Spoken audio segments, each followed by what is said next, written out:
சொல்லுங்க. கரெக்ட்பா. இவ்வளவு நாளா என் மனசுக்குள்ள இருக்க விஷயத்த யாருக்கிட்டயாச்சும் சொல்லணும்னு நினைச்சேன். அதுக்கு ஒரு நல்ல வாய்ப்பு கிடைச்சிருக்கு. உங்ககிட்டயே சொல்றேன், உட்கார் ப்ளீஸ்.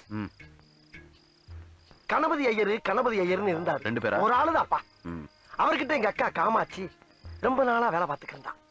அப்படி வேலை பார்த்துக்கிட்ட எங்க அக்கால அந்த ஆளு ரொம்ப நாளா வச்சிருக்காருன்னு ஊருக்குள்ள ஒரு புரளி.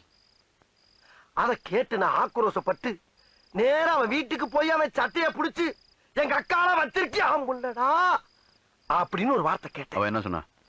அவன் சிம்பிளா ஒரு பதில் சொன்னான். என்ன? உங்க அக்காவை நான் வச்சுக்கிறேன், என் பேக்கரியை வேணா நீ வச்சுக்க. அதுக்கு நீ என்ன சொன்ன? பட் அந்த டீலிங் எனக்கு ரொம்ப பிடிச்சிருந்துச்சு, ஒத்துக்கிட்டேன். என்னாச்சு? இல்ல நீ ஏன் இவ்வளவு கேவலமா இருக்கேன்னு சொல்ல வர்ற, ஒத்துக்கிறேன். ஆனா எங்க அக்கா அப்படி இல்ல.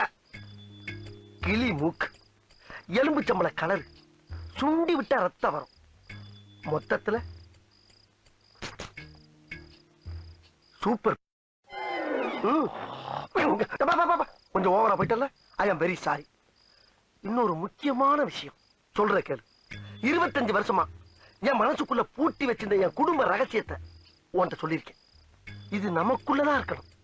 கடுகளவு வெளியே கசிஞ்சா கூட முதலாளியை நீ உசுரோட பார்க்க முடியாது. நான் போய் படுக்கிறேன். இங்கே படு. இவ்வளவு கேவலமான விஷயத்தை எவனாவது வெளியே சொல்லுவானாயா? அதை சொல்லிடுவேன்னு பயந்தாப்பா உன்னை இங்க படுக்க சொல்றேன். சரிடா.